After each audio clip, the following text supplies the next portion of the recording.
Il est 18h, allez-y, je vous en prie, rentrez. Bienvenue pour le débrief, bien sûr, votre rendez-vous 100% national sur les antennes de FFF TV. Vincent Magnès, comme à son habitude, tout beau, tout propre, à côté de moi. Merci Manu. Ça va Vincent? Ça va, impeccable. Impeccable, on va passer une grande semaine ensemble, je vous rappelle. Je l'attendais depuis longtemps. Et c'est exactement ça, semaine à 4 matchs, bien sûr, sur les antennes d'FFF TV, mais je vous en dirai un petit peu plus, un petit peu plus tard. Au programme de cette nouvelle émission, mon cher Vincent, eh bien, on a beaucoup de choses à vous dire, notamment tous les buts à vous montrer, toutes les réactions à vous montrer aussi également concernant la 30e journée du championnat national. On aura également un entretien consacré à l'homme qui est un peu l'âme de la Côte d'Opale, je veux bien surnommer Junior Senneville, le joueur de l'US Boulogne Côte d'Opale.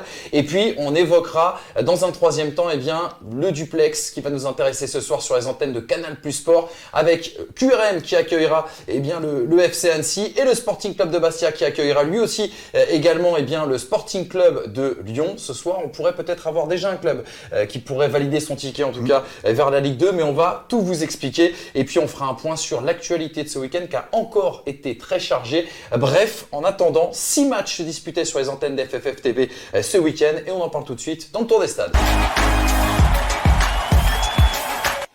Alors, 7 matchs étaient bien sûr au programme de cette 30e journée. 6 se sont disputés. Il y a eu un report entre Villefranche et Créteil. Mais on attaque tout de suite sur ce qui était l'affiche du vendredi soir entre Bourg-en-Bresse-Péronin et l'US Orléans. Une seule victoire à l'extérieur ce week-end. Et 3e match en défaite pour Orléans. Une victoire de marque chez un concurrent direct à la course au barrage. Mieux, Carnegie-Antoine et Faudé-Guirassi ont mis fin à l'invincibilité de Alain Pochard et de Bourg. Oui, alors dommage effectivement pour les Burgiens en fait qui ont raté, j'ai envie de dire, leur entame de match et une erreur d'inattention qui part d'une touche leur a coûté l'ouverture du score. Ensuite, on a eu pas mal de situations des deux côtés, pas mal de grosses occasions. Les deux gardiens, Lostis et Cassara, ont pu se mettre en évidence. Et la seconde période, c'était surtout en fait des Orléanais en fait qui ont joué plus bas, qui ont défendu et qui ont décidé de jouer en contre. Et ça a encore payé une nouvelle fois avec ce deuxième but. Alors une victoire évidemment qui va leur faire énormément de bien. Ça va leur permettre de jouer certainement encore un peu plus libéré avant de recevoir Le Mans mercredi. Exactement. Et on y sera bien sûr sur FFF TV pour ce match. Et bien là encore qui va valoir son pesant de cacahuètes, si vous me permettez bien sûr l'expression. Plus que le résultat, Vincent, vous l'avez dit, l'USO et son gardien Franck Lostis peuvent se satisfaire de la manière et restent surtout maîtres de leur destin. On écoute Franck Lostis. Pour rester sur une super dynamique, en cas de victoire, revenez à égalité de points avec nous. Donc, c'était vraiment un match très, très important de haut de tableau avec un petit goût de Ligue 2. Hein. On a fait vraiment un gros match collectif, solidaire et vraiment chacun a apporté sa pierre à l'édifice pour construire cette victoire et c'est ça qui compte. Je pense que c'est plutôt un avantage d'avoir son destin entre ses mains. On n'a pas à regarder qu'est-ce qui se passe derrière si nous, on fait ce qu'il faut. Donc, nous, on se focalise sur ça, sur ce qu'on doit faire. Match par match, un par un, c'est plus facile de fonctionner comme ça pour avancer. Il n'y a aucune équipe qui ne joue rien dans ce championnat. Moi, je suis content qu'on n'ait pas à s'occuper des autres pour cette fin de championnat et qu'on se focalise sur nous-mêmes et uniquement sur nous. Et c'est ça qui est important. Et oui, Franck Lostis qui apprécie le rôle du chassé, bien évidemment. Et merci en tout cas pour ces propos du gardien des Guêpes de l'USO. On enchaîne avec un deuxième match. On enchaîne avec le FC7 qui renoue avec la victoire après 5 matchs d'attente. Un succès qui s'est dessiné à la dernière seconde grâce à ce but de Abdelmalik Sissane. Allez, ce dernier corner, Kylian Kaiboué s'est frappé. Ça passe devant tout le monde, attention. Qu'est-ce qui se passe? Eh oui, l'ouverture du score. Elle est signée Malik Sissane à la dernière seconde pour les Sétois. Et ben voilà, il fallait attendre le temps additionnel pour que cette rencontre se débride à 1-0. Incroyable. Pour le FC7 à la toute dernière seconde. Vous les avez reconnus, bien sûr, Béranger Tournier et Benjamin Psaume étaient aux commentaires de cette rencontre. Le moins qu'on puisse dire, mon cher Vincent, c'est que les planètes se sont alignées au meilleur moment pour les Dauphins. Ouais, parce qu'ils sont toujours forcément en course pour la montée. On sait que Laval n'est toujours pas maintenu. Et effectivement, au vu de ce début de match où on a senti quand même les deux équipes très crispées par l'enjeu, il s'est pas passé grand-chose au final en première mi-temps. Et en deuxième mi-temps, les Sétois ont joué beaucoup plus haut, ont surtout profité des espaces laissés libres par les Lavallois et ont été récompensés de leurs efforts par ce corner qu'on vient de revoir, frappé par Cariboué. Quel joueur au passage. Et voilà, et cette victoire, évidemment, va leur faire énormément de bien dans cette course au maintien. Et puis, encore une fois, des Lavallois, en fait, maintenant, ils il s'agira plus de regarder devant, mais surtout derrière. Vous connaissez le dicton maintenant, hein, lorsqu'on affronte le FC7, il faut faire attention aux coups de pied arrêtés, frappés notamment par, bien sûr, Caïboué. Vous l'avez évoqué aussi également, Vincent, le Stade Lavallois qui a dit adieu du coup à la course, bien sûr, au barrage et qui n'est toujours pas sauvé. Les Tangos qui se déplacent à Boulogne, ce sera demain en match en retard et ce sera encore, bien sûr, à vivre sur FFF TV. Coup d'envoi à 18h, je vous dis pas qui commente puisque vous avez, j'imagine, une petite idée. On enchaîne avec la victoire aussi également de l'US Concarneau et on se disait, mon cher Vincent, qu'à force de laisser des points à domicile, on se disait que l'US Concarneau allait gâcher ses chances d'accrocher le barrage. Mais ça, c'était avant une jolie semaine à Guy Piriot et le triplé, bien sûr, de Lamine Daho. Ouais, en tout cas, les hommes de Stéphane Le Mignan ont vraiment réussi leur entame de match avec la manière. Ils ont mis l'intensité, ils ont joué très haut, ils ont pressé tout le temps les Bastiers. Alors, ce qu'ils n'ont jamais réussi à faire depuis le début de saison, c'est se mettre à l'abri. Là, ils ont réussi à le faire face à des Bastiers qui ont réagi en deuxième mi-temps, qui se sont créés quelques occasions à 2-0 et à 3-1. C'est Vincent Viau qui a permis à son équipe de ne pas douter et en tout cas de préserver ce score, en tout cas cette avance. Et puis derrière, en fait, ils sont allés mettre ce troisième but qui les relance en tout cas grandement dans la course au podium. Et on regarde aussi la réduction du score, hein, bien sûr, du FC Bastia Borgo qui est venu par Wilson Isidore suite à ce centre venu bien sûr de la droite. 3-1 en faveur des Concarnois. Lamine Daho, le héros tonnier, gêné par les blessures depuis son arrivée du côté de la Bretagne. Le Sénégalais qui a signé son retour avec la manière et qui nous a accordé ces quelques mots. Depuis mon arrivée en Bretagne, j'ai enchaîné les blessures et ça m'a éloigné du terrain pendant pas mal de temps. Et le fait de pouvoir revenir, rejouer sans gêne, ça a été déjà une satisfaction pour moi et mettre encore un triplé. On va dire que c'est la cerise sur le gâteau. La première pensée qui m'est venue en tête, c'est de savoir que je peux encore aider l'équipe, qu'il reste des matchs à jouer, que je me sens de mieux en mieux. Là, pourquoi pas avoir une fin de saison plus importante. Et je pense que cette année, la chance que Concarneau a, c'est d'avoir un groupe qui vit bien. Tout le monde s'entend bien avec tout le monde rigole avec tout le monde. Et même avec le staff, les coachs, le préparateur, tout le monde rigole avec tout le monde. En carrière pour Lamine Daho, on l'a vu qui était sur la réserve parce qu'il est un petit peu timide, mais en tout cas c'est bien lui le héros du week-end. Vincent, je propose une chose, Cap au Nord, je sais que ça va vous plaire, avec après son succès contre 7, les hommes de Laurent Guyot de Boulogne-sur-Mer ont enchaîné samedi contre le Stade Briochin, un succès bouclé là encore à la dernière minute. Frédéric Touchard était au commentaire. Allez, Guillaume Béguin pour tirer ce ballon, le corner sera sortant, tiré du pied droit, le ballon qui est bien levé. Au deuxième poteau, la tête de Balthazar Piré. Et c'est le but de Boulogne. 2-1 pour Boulogne après cette toute tête du joueur qui arrive de l'OGC Nice, Balthazar Piré. La belle semaine de l'USBCO, parce qu'on va le rappeler Vincent, avant la semaine dernière, l'USBCO n'avait toujours pas gagné à la Libération cette saison.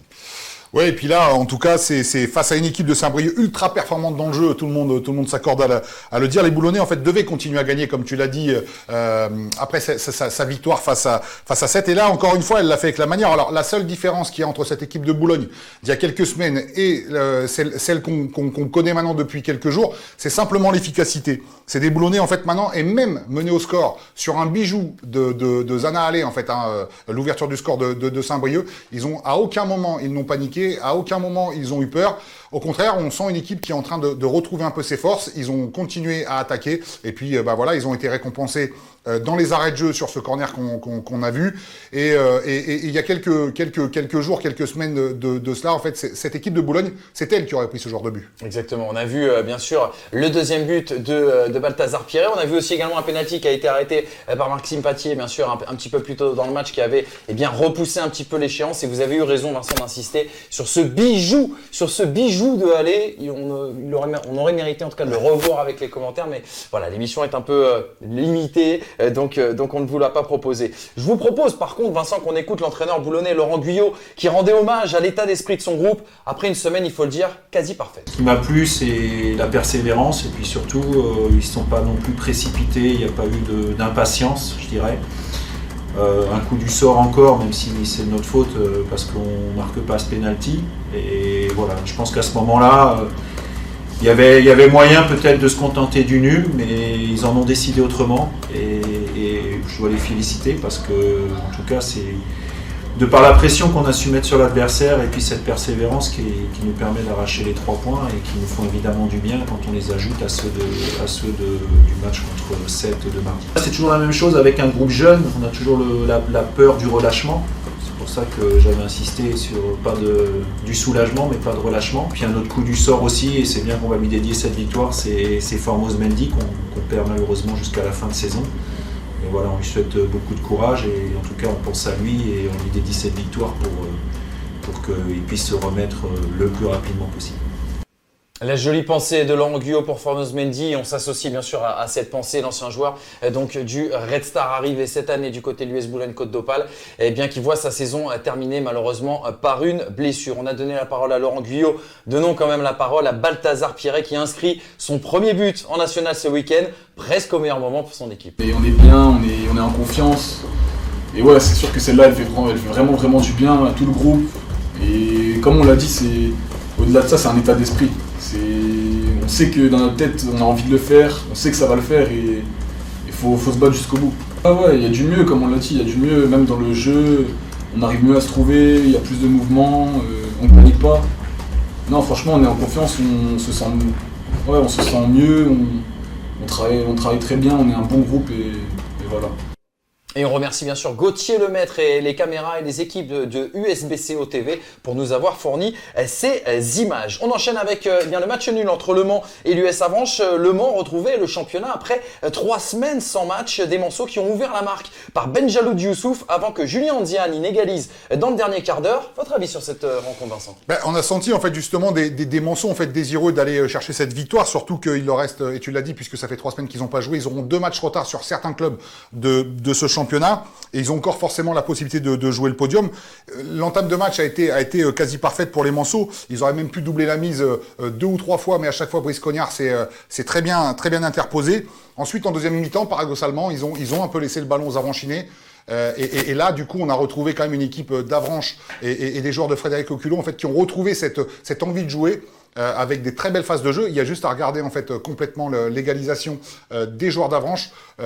Plus d'1 minute de conservation avant de pouvoir marquer. Exactement, la patte bien sûr Frédéric Reculot sur ce jeu et cet effectif Avranches qui poursuit, vous l'avez dit, sa bonne série de 4 matchs d'invincibilité avec du caractère comme nous l'a confirmé Julien Anziani qui a marqué un but magnifique. C'est ça, on avait à cœur de continuer notre série. On a fait une bonne entame de match malgré l'ouverture du score dans les 15 premières minutes. C'est vrai qu'on a eu le contrôle du jeu, je pense, mais sans vraiment se créer d'occasion parce que ils avaient un bloc plutôt costaud et puis c'était compliqué. Et en deuxième mi-temps, je pense qu'on a montré un peu plus d'intention, on a essayé un peu de pousser au début de la deuxième période pour essayer de revenir. Et puis ça a été récompensé parce qu'on revient à un quart d'heure de la fin, mais sur le match en général, je pense que c'est un score logique parce que c'est un match très équilibré. Au début de saison, j'avais à cœur de trouver du temps de jeu parce que j'avais fait de la Ligue 2, mais j'étais jeune et puis j'ai pas eu beaucoup de temps de jeu. Donc au vu de la saison en général, je suis satisfait. Je pense que je monte en puissance aussi parce qu'au début, même le projet de jeu, il est quand même compliqué à assimiler, je pense. J'ai mis un peu de temps même à se connaître les uns et les autres parce que c'est un jeu de position, de possession, mais il faut vraiment bien se connaître les uns et les autres. Je pense que c'est de mieux en mieux.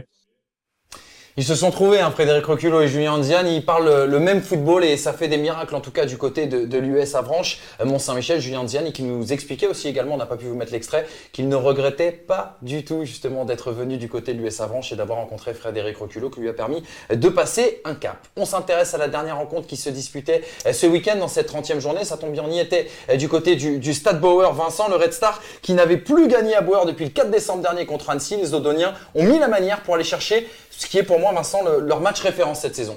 Ouais, exactement. Les Odoniens, en fait, ont réalisé la même entame finalement que face à Orléans, avec l'intensité, le pressing, l'agressivité et la qualité technique. Sauf que sur ce match, en tout cas, ils ont rajouté en plus l'efficacité. Sans Mandrea, à mon avis, le score aurait certainement être beaucoup plus lourd. Alors les Choletais ont mis un petit peu de temps quand même à pouvoir commencer à respirer, et puis ils sont sortis un petit peu de leur camp, se sont aussi créés quelques occasions, et là aussi, sans le très bon Chariot, les Choletais auraient pu réduire l'écart. Alors c'est vrai que en tout cas ce score, comme tu dis Manu, je pense que en tout cas ce match, c'est certainement la référence à domicile pour les Odoniens cette saison. Peut-être dû aussi au fait que le passage en 4-4-2 avec l'association de Pape Meissaba et Akassou, ça fait énormément de mal aux Choletais. Exactement, Vincent. On revoit le troisième but inscrit par Benjamin Gomel. On rappellera que Théo Sainte-Luce, qui a failli s'illustrer sur cette action, faisait son retour lui aussi également sur les terrains. Il venait tout juste de rentrer, tout à fait. Il avait été blessé. Il n'est pas joué sur l'année civile 2021. On va parler de cette association Pape Meissaba et Johanna Kassou, je vous le promets, mais juste avant, et je sais que ça vous a plu, ce match, il y a eu des buts, il y en a eu 3 au total, mais il a été aussi marqué par de très très beaux arrêts réflexes. Regardez ce petit panaché qu'on vous propose. Il cherche une solution, il va essayer de la trouver justement avec Meyron Dalmeida sur le côté gauche. Meyron Dalmeida qui va essayer de rentrer à l'intérieur et surtout lancer. Oh, Jimmy Roy! Et quel arrêt d'Anthony Mandrea! Il n'y avait pas de position de hors-jeu contre Jimmy Roy. Bon, ils étaient deux, Edouard Daillé et Amadou Karamoko pour dégager le danger de courte durée puisque le Méoté a reposé le pied dessus. Oh, vers la tête de Georges! Quel arrêt de Paul Chariot, Vincent! Mandrea et Chariot, Vincent, c'est quand même régalade depuis le début de cette saison. Ouais, c'est deux gardiens excellents, extraordinaires. Et c'est vrai qu'à un moment donné, je disais pendant le match que s'il n'y avait pas eu ces arrêts de gardien, c'était peut-être pas un 3-0, mais un 7-4.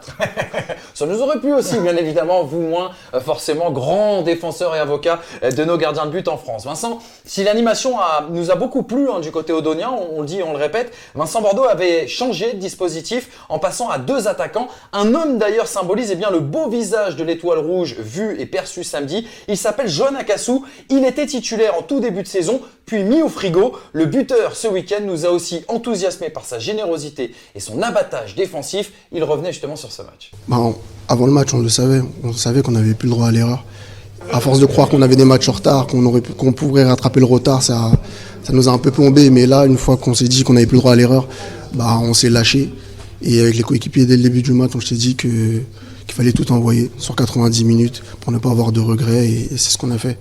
Et vraiment, je suis content. On est tous satisfaits globalement. Pape, franchement, c'est un très bon joueur. Il a d'énormes qualités et il sent les coups. Et dès l'entraînement, on s'est dit qu'une fois que le coach allait nous donner la chance de jouer tous les deux, ça allait tout de suite prendre parce qu'on s'entend et le feeling il est tout de suite passé. Franchement, c'est fou, mais ça m'est jamais arrivé de vraiment, enfin si à Versailles avec mon ancien coéquipier, mais dès le début, dès les premiers entraînements, on s'est tout de suite entendu, on a tout de suite réussi à combiner, à se trouver et aujourd'hui ça s'est ressenti sur le terrain, je pense. Il est plutôt bon client, Kassou. Il a l'air timide comme ça, mais il était marqué de près pendant cette interview. Oui, c'était pas évident pour lui parce que c'est vrai qu'avec Karamoko et Sivis qui étaient derrière et qui le chambrait un peu. En tout cas, il a été bon. Il a été très bon, bien évidemment. Je vous le rappelle, vous le voyez sur cette rivière, le match entre Villefranche et l'US Créteil-Lusitanos a été reporté du fait de nouveaux cas de Covid au sein du vestiaire Bélier. On adresse bien sûr toutes nos sincères pensées au club, bien sûr, francilien, en espérant qu'il puisse retrouver très très vite les terrains parce que ça fait beaucoup de matchs en retard à jouer pour l'USCL en cette fin de saison. Et puis je vous rappelle, les 2 matchs, ce sera duplex ce soir sur Canal Plus Sport. QRM qui accueille le FC Annecy et qui a l'occasion de valider son ticket vers la Ligue 2. Le Sporting Club de Bastia qui accueillera le Sporting Club de Lyon. Mais ces 2 matchs, ne vous inquiétez pas, on va en parler d'ici quelques instants. Allez, on regarde tout de suite justement le classement avant que ces 2 matchs se jouent. Les 100 et or de QRM, 1 point devant les Turquini du Sporting Club de Bastia. Orléans 3e pointe à 9 points des Corses. Le Red Star et Concarneau pointent respectivement à 2 points des Guêpes. Mais les Guêpes, on le rappelle, comptent encore un match en moins. Le match en moins, ce sera l'opposition bien sûr avec Le Mans qui aura lieu mercredi, extrait à vivre en direct en intégralité sur les antennes de FFF TV. Dans la 2e moitié de classement, Créteil toujours privé de match, compte maintenant 3 matchs en retard et pointe à la 15e place. Attention, FC Bastia Borgo, qui a peut-être pour le moment en tout cas fait la plus mauvaise opération et qui compte un match en moins qu'Annecy, mais qui est 1 point derrière. Boulogne n'est plus qu'à 2 points de la sortie avec 2 matchs en retard. Avant d'évoquer, bien sûr, je vous le disais, le duplex de ce soir sur Canal Plus Sport, rendez-vous 18h45 avec l'objectif Ligue 2 dans certaines têtes. Retrouvons tout de suite notre invité, c'est Junior Senneville de l'US Boulogne Côte d'Opale. Notre invité aujourd'hui est un enfant de Dunkerque, passé chez l'ennemi boulonnais. Il incarne l'âme d'une région, celle de la Côte d'Opale, où ses valeurs et sa générosité a mis tout le monde d'accord. Junior Senneville est notre invité aujourd'hui. Bonjour Junior, comment vas-tu déjà? Et surtout, comment se résorbe cette blessure? Ça va bien, ça va bien. Ça prend son temps, une petite semaine et je devrais être de retour. Après, forcément impatient au vu déjà des résultats de l'équipe, mais comme la saison se termine et qu'on a envie de participer à la mission maintien, grosse envie de revenir et vite. Alors avec Vincent, on a l'habitude de dire, de ne pas parler d'opération maintien, mais bien de commando en vue du maintien. Quand on sait le compétiteur justement que tu es, le leader aussi également dans ce vestiaire, ça doit être, j'imagine, dur de ne pas être sur le terrain. Non, je pense pas. Après, ça se fait naturellement. Et j'ai la chance d'être rarement blessé. Et quand je le suis, j'ai l'impression de pas exister. Donc forcément, j'ai envie de participer à ma manière en aidant les coéquipiers. En étant proche, parce que voilà, il faut être là. Je pense faire partie des cadres. Donc on a besoin d'amener notre pierre à l'édifice. Donc je fais comme je peux. J'essaie de donner des conseils, mais voilà, d'être toujours présent, de pas apparaître aux oubliettes. Alors tous les gens qui ont vu jouer Boulogne, ou en tout cas tous les entraîneurs qui ont joué contre Boulogne s'accordent à dire que vraiment ton équipe n'a pas le visage d'un relégable, et pourtant c'est actuellement c'est ce qu'il en est actuellement. Justement, quel regard tu portes sur ton équipe? Quand on prend les équipes une à une, il n'y a pas, à part Bastia et peut-être Villefranche à l'aller, qu'il n'y a pas eu une équipe à part ces deux équipes, il n'y a pas une équipe qui nous a bougé. Après, on joue bien, c'est beau, on a un beau contenu, mais il y a toujours ce problème dans les zones de vérité, notamment offensives, pas que, parce qu'il y a aussi défensivement où voilà, on a fait des erreurs qu'on aurait pu éviter, mais c'est le fil rouge de la saison. Il y a toujours ce brin de réussite qui n'y est pas. La roue ne tournait pas dans l'autre sens, les faits de match non plus. Et là, on le voit, on commence à avoir la roue qui tourne. La réussite penche un peu plus de notre côté et on enchaîne les victoires, les bons résultats avec une série positive. Donc, dommage qu'on n'a pas eu ça cette saison, mais faut qu'on s'en serve pour ce maintien. Alors justement, tu parles de roues qui tournent, et justement, comment t'expliques justement le fait qu'elles sont en train de tourner en votre faveur? Déjà, on a toujours cru en nous, surtout. Et peut-être entre guillemets les seuls, je dis bien entre guillemets les seuls à y croire. On est conscient de nos forces, de nos faiblesses aussi, du talent qu'il y a dans cette équipe, de notre collectif. Et la devise à Boulogne un peu, c'est aussi à Boulogne on ne lâche rien. Et on l'a encore vu là à Saint-Brieuc, on n'a rien lâché. On a été vraiment chercher cette victoire dans le temps additionnel. Donc on s'en sert, on lâche vraiment rien, on croit vraiment en nous, on croit en ce maintien, et c'est ce qui nous permet d'avoir cette réussite qu'on n'a pas eu tout au long de la saison. Junior, on se rappelle que le championnat l'année dernière a été arrêté au pire moment pour l'US Boulogne-Côte d'Opale. Vous étiez absolument irrésistible à cette époque-là. On vous promettait, tout le monde vous promettait la Ligue 2. Le fait que le barrage aussi n'ait pas pu se disputer, puisque vous aviez finalement terminé 3e. Est-ce que personnellement, mais plus largement, est-ce que le club a mis du temps à digérer justement cette péripétie? Je l'ai senti jusqu'à la reprise, parce qu'après il fallait tourner la page, et le club a vite aussi tourner la page, ou en tout cas dans sa com avec nous, parce qu'il fallait aussi nous préserver et passer à autre chose comme on était sur une nouvelle saison. Peut-être que dans la tête de certains joueurs, forcément, il y avait un petit peu cette amertume de recommencer un championnat en national alors qu'on était à 2 doigts de la Ligue 2, même si on ne sait pas si on allait aller jusqu'au bout. Mais fallait vite enchaîner sur autre chose.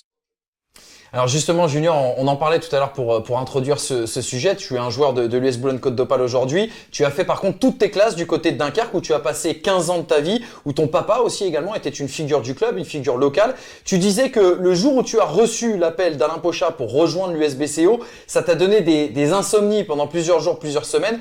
Pourquoi avoir quitté Dunkerque pour aller rejoindre l'ennemi Boulogne-sur-Mer? J'ai pas eu des insomnies, mais j'étais surpris. Et j'en parlais avec ma femme, parce que j'étais avec ma femme et mes amis.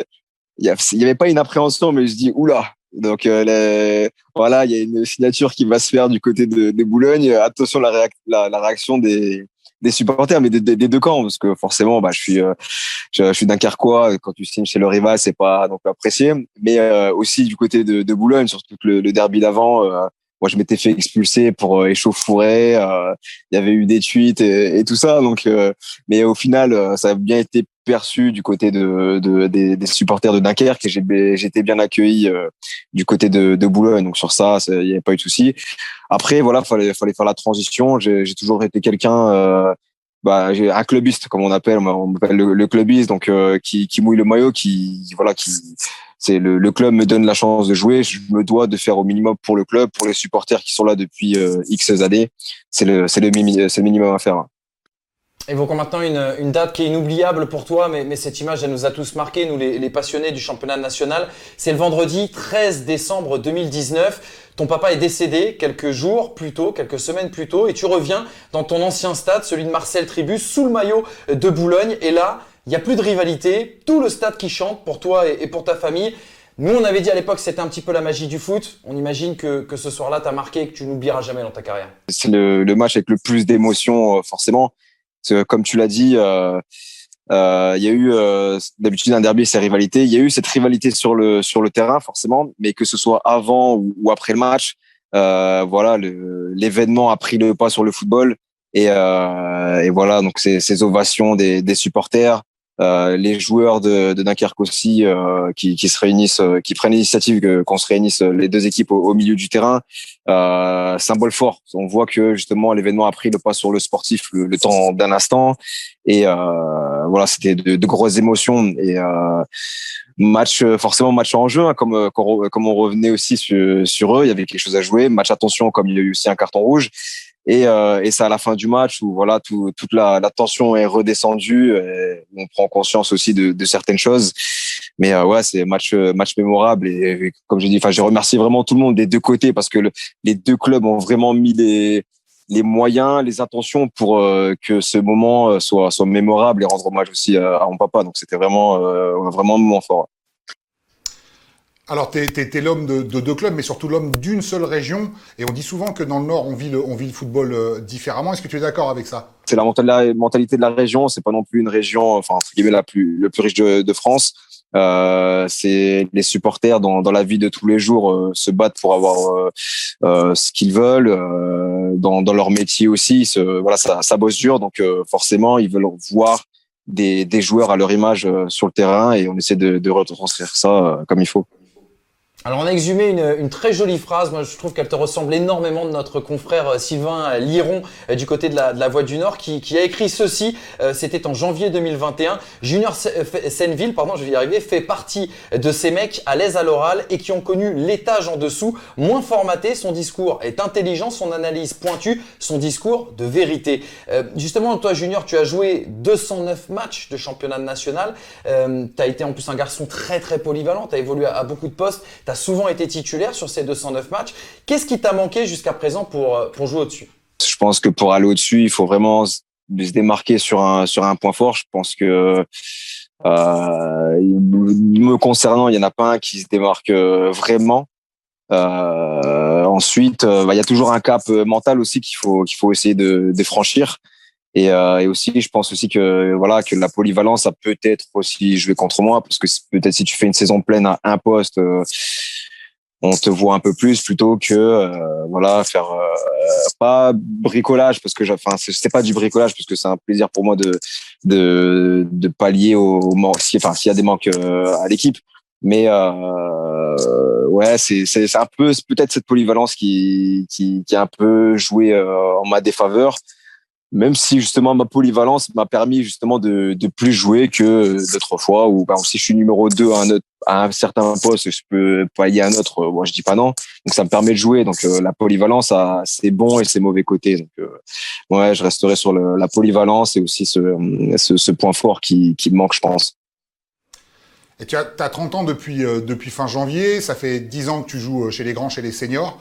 Est-ce que tu te poses la question déjà sur la vie d'après, ou en tout cas est-ce que toi qui as toujours baigné dans le football, est-ce que tu dois faire autre chose que du foot? Forcément oui, j'imagine l'après, parce que plus on avance et ça avance très vite, hein, ça va très vite dans le foot. Donc j'ai déjà passé un diplôme il y a 3 ans dans le domaine sportif pour être éducateur sportif, donc ça c'est fait. Et le prochain objectif, c'est de passer des diplômes pour être entraîneur. Donc ça, j'ai dit que je vais vraiment faire ça en temps et en heure. Je pense pas que ça soit le timing, parce que je veux vraiment encore me donner à fond sur le terrain. J'ai pas envie d'être encore d'être partagé. J'ai vraiment envie d'être investi à 100% dans le projet. Mais me concernant, je me vois pas du tout hors du football. Ouais, ça j'y suis dedans depuis l'âge de 3 ans et demi, 4 ans. J'ai toujours été dedans, l'esprit compétiteur, d'être investi. Je me vois pas ailleurs. Même si je fais quelque chose, si j'ai un autre métier à côté, je veux que dans mon autre moitié, il y ait du foot. Ouais. C'est marrant, Vincent, cette réponse ne nous étonne absolument pas et c'est plutôt l'inverse qui aurait été très très étonnant. Merci beaucoup Junior de nous avoir accordé du temps. Bonne fin de saison. Peut-être pour le mot de la fin, peut-être un message pour les supporters boulonnais qui n'ont pas vécu une saison forcément très facile, mais qui doivent reprendre, on imagine, espoir dans cette mission commando maintien. Croyez en nous, on y croit depuis le début, on va le faire. Donc apportez-nous votre soutien, même si l'objectif de monter n'est pas atteint. Il faut garder ce club au minima en national, parce que il le mérite clairement. On rappellera, Vincent, que le voisin de Boulogne, Dunkerque, avait connu comme ça une saison galère avant de se sauver à 2 journées de la fin et de rebondir la saison d'après et de monter, bien sûr, c'était l'année dernière, directement en Ligue 2. Merci beaucoup à Junior Senneville pour son franc-parler. C'est vraiment un garçon très très attachant qui a une très très belle histoire et c'était important de la mettre en exergue et en évidence aujourd'hui.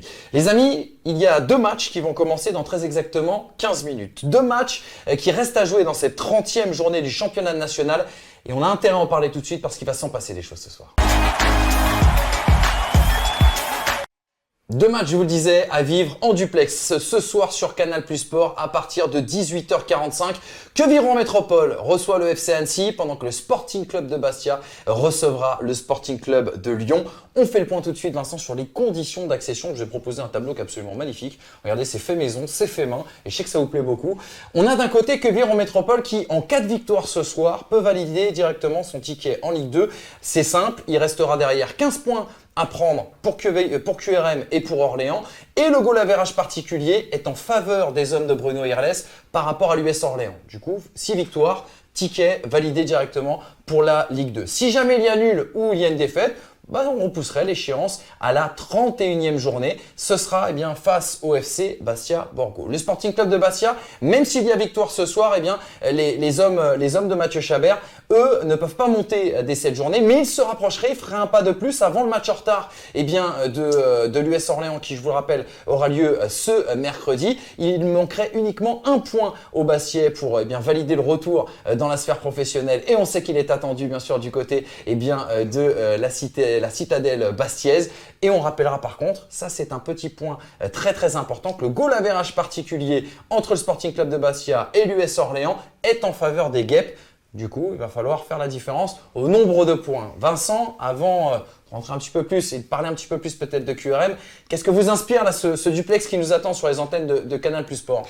C'est sûr que dans tous les cas, QRM ne doit pas attendre le résultat d'Orléans pour valider son ticket, mais plutôt il va falloir gagner ce soir, et ça forcément Bruno Irles, il en a déjà parlé. Il y aura peut-être et très certainement le retour d'Andrew Young. Est-ce qu'il sera titulaire, pas titulaire, mais en tout cas il revient. Lui aussi il a envie de marquer des buts, il a envie de participer à cette montée en Ligue 2 avec son club. Attention toutefois parce que l'équipe en face, elle a encore son maintien à jouer. Elle a proposé aussi de très belles choses cette saison. C'est pas une victoire donnée. Non, c'est pas une victoire donnée. Vous avez raison. Si Andrew Young venait à marquer ce soir d'ailleurs, ce serait son 22e but, c'est-à-dire le meilleur total de buts inscrits par un meilleur buteur en championnat national depuis Dona Endo. C'était en 2014. Le match qui va opposer Queviron Métropole au FC Annecy, vous l'avez dit, Annecy dans une très belle dynamique. Ça va pas être facile. En plus de ça, Annecy a l'occasion de faire une très belle opération au classement en prenant des points et en mettant un petit peu à l'écart le FC Bastia Borgo. Je propose tout de suite qu'on écoute Romain Padovani, le capitaine de Queviron Métropole, qui évoquait en conférence de presse, c'était hier, justement cette perspective de pouvoir valider le ticket en Ligue 2 dès ce soir. Le match de la montée, c'est pas celui-là, c'est ce qu'on joue depuis le début en fait, depuis qu'on est vraiment dans le haut du tableau, et donc ça peut récompenser tous les matchs, tout le parcours qu'on a fait jusqu'ici, Et voilà, chaque match était en fait le match de la montée. On sait à quel point c'est dur déjà de monter et de le faire le parcours qu'on fait avec autant d'avance. C'est déjà magnifique. On sait à quel point c'est dur. Ouais, c'est vraiment dommage de ne pas pouvoir avoir du monde. J'en parlais avec un joueur qui était là depuis le Stan Oliveira qui m'avait dit que s'il y avait eu la possibilité d'avoir du public, on ferait au moins 10 000 personnes. Et c'est vrai que ça va être le gros point négatif, c'est de ne pas pouvoir le partager avec les supporters et la ville. Le challenge que j'ai choisi de faire ici, avec la montée au bout, si elle y est, il est incroyable et un des meilleurs choix de ma vie, que ce soit tout confondu dans le sport ou autre chose, ce sera des meilleurs choix de ma vie. Ouais. Les mots sont forts de la part de Romain Padovani qui est tout juste arrivé à Queviron Métropole l'été dernier. Parlons un petit peu du Sporting Club de Bastia et on va s'appuyer sur ce que vient de dire Romain Padovani. Ces deux matchs, malheureusement, les deux belligérants à la montée en Ligue 2 vont les jouer à domicile, mais on le sait, pour les raisons qu'on connaît bien sûr de conditions sanitaires actuellement du fait de la crise de la Covid-19. Vincent, ces deux matchs auront lieu à huis clos et là ce soir du côté d'Armand César, il y aurait eu une fête absolument extraordinaire. Ah oui, je pense que les 10 000 spectateurs auraient été dépassés, mais c'est vrai que c'est toujours gênant de jouer sans public, mais encore une fois tu l'as dit et ça on n'y peut absolument rien parce que c'est vraiment la pandémie qui fait ça. En tous les cas, les Bastiais, en fait, pareil, ils vont avoir à cœur de gagner aujourd'hui pour quasiment valider, ou en tout cas valider leur ticket en Ligue 2. Et puis valider aussi le fait que le bon nul rapporté de Saint-Brieuc la semaine dernière. Encore attention toutefois à cette équipe du Sporting Club de Lyon qui est capable de réaliser de très belles choses et qui reste sur une très belle victoire face au Red Star. Allez, juste une dernière petite information. Si le Sporting Club de Bastia, mais ce ne sera pas le cas, je vous l'ai dit, ne valide pas son ticket ce soir lors de la 30e journée, elle aura l'occasion, en cas de victoire notamment, en cas de nul, d'aller le valider la semaine prochaine. Et pour la petite histoire, le Sporting Club de Bastia se déplacera sur le terrain du SO Cholet. Je sais que vous me voyez venir, mon cher Vincent, puisque le SO Cholet est coaché par monsieur Stéphane Rossi, que Mathieu Chabert, justement, a remplacé au Sporting. Ça mettra un petit piment, je pense, à l'accession du Sporting Club de Bastia directement en Ligue 2. Stéphane Rossi, justement, on va en parler. C'est dans les news, l'actualité qui a été chargée ce week-end dans le championnat national. Il y a eu des surprises, des bonnes, mais il y a eu aussi des mauvaises surprises. On parlait de Stéphane Rossi justement, Ouest France nous l'a annoncé, Stéphane Rossi qui va quitter le SO Cholet à la fin de cette saison 2020-2021. J'en perdais bien sûr mon langage. Une interview donnée à nos confrères de Ouest France où Stéphane Rossi a indiqué qu'il quitterait le club à la fin de saison. Il avait rejoint, on se rappelle, le SO Cholet en décembre 2019 pour remplacer le Belge Errol Malcoq. Cette saison, le SO Cholet a d'ailleurs longtemps rivalisé avec les meilleurs, naviguant notamment entre la 3e et la 6e position. Après sa défaite face au Red Star ce week-end, le SO Cholet est retombé à la 8e place, à 4 points de la 3e place, synonyme de barragiste pour accéder à la Ligue 2. À nos confrères, Stéphane Rossi a indiqué, sans préciser autre chose, qu'il avait des choses et qu'il vivait un moment un peu compliqué du côté de Cholet. C'est une nouvelle à laquelle on ne s'attendait pas, mon cher Vincent. On a croisé Stéphane Rossi notamment ce week-end. Ben oui, c'est une nouvelle surprenante parce qu'effectivement, je pense qu'il y avait énormément de monde qui ne s'y attendait, mais alors vraiment pas du tout. Il est arrivé, tu l'as dit, la saison dernière en remplacement de l'ancien coach. Il avait, lui, pour mission en fait, de monter dans les 2 ou 3 ans. Il était plutôt là dans une très bonne dynamique, même si il y a eu des fêtes face au Red Star ce week-end. En tous les cas, il a obtenu de très bons résultats et effectivement a toujours navigué entre la 3e et 8e place, ce qui est vraiment très bien pour une équipe remaniée à plus de 80% à l'intersaison.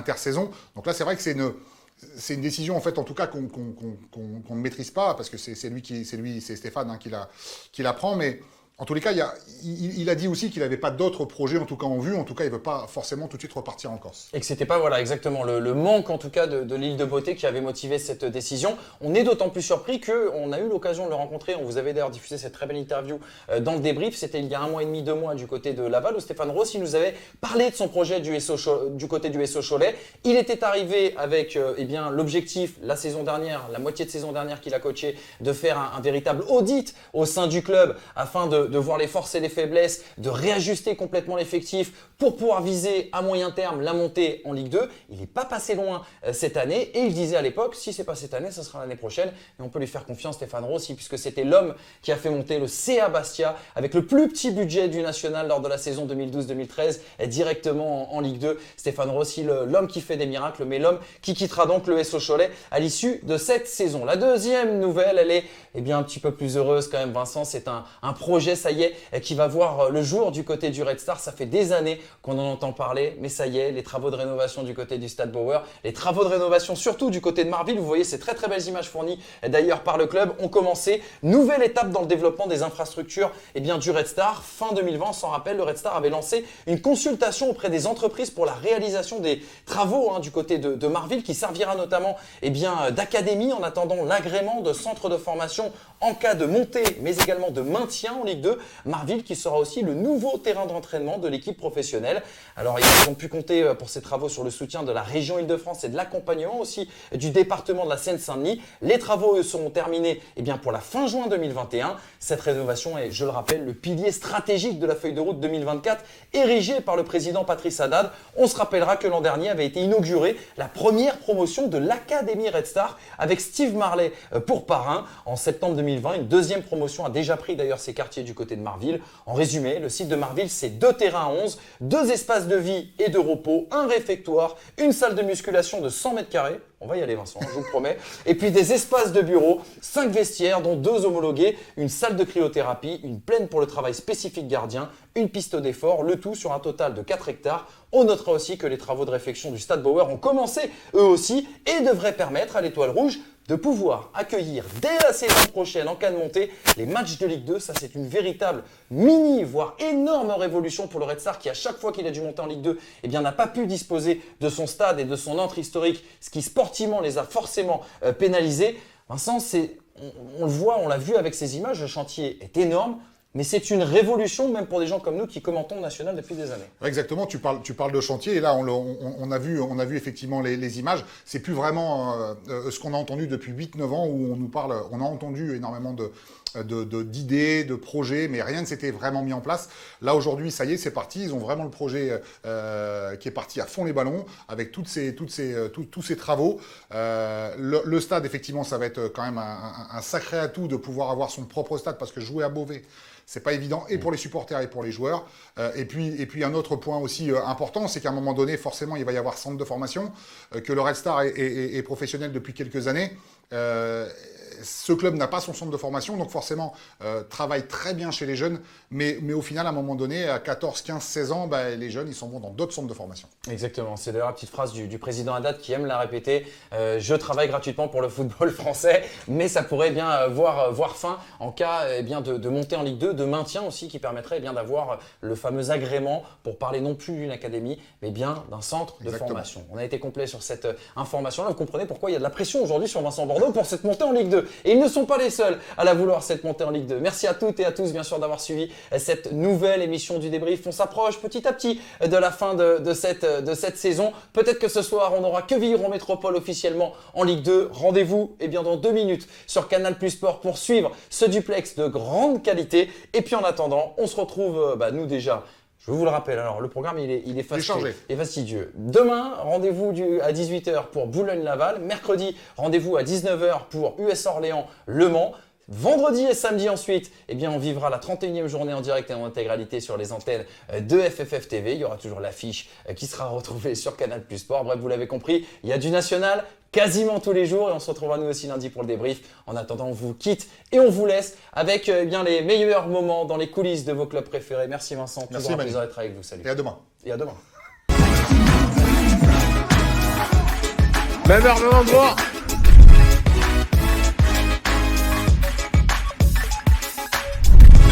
Un top rapide. Bien joué, pied droit, pied gauche, pied droite.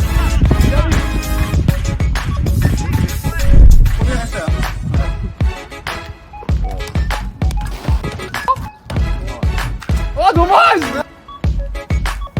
Oh.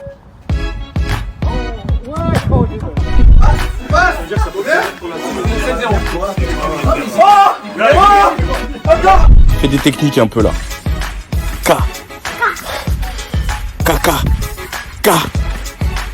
Gras.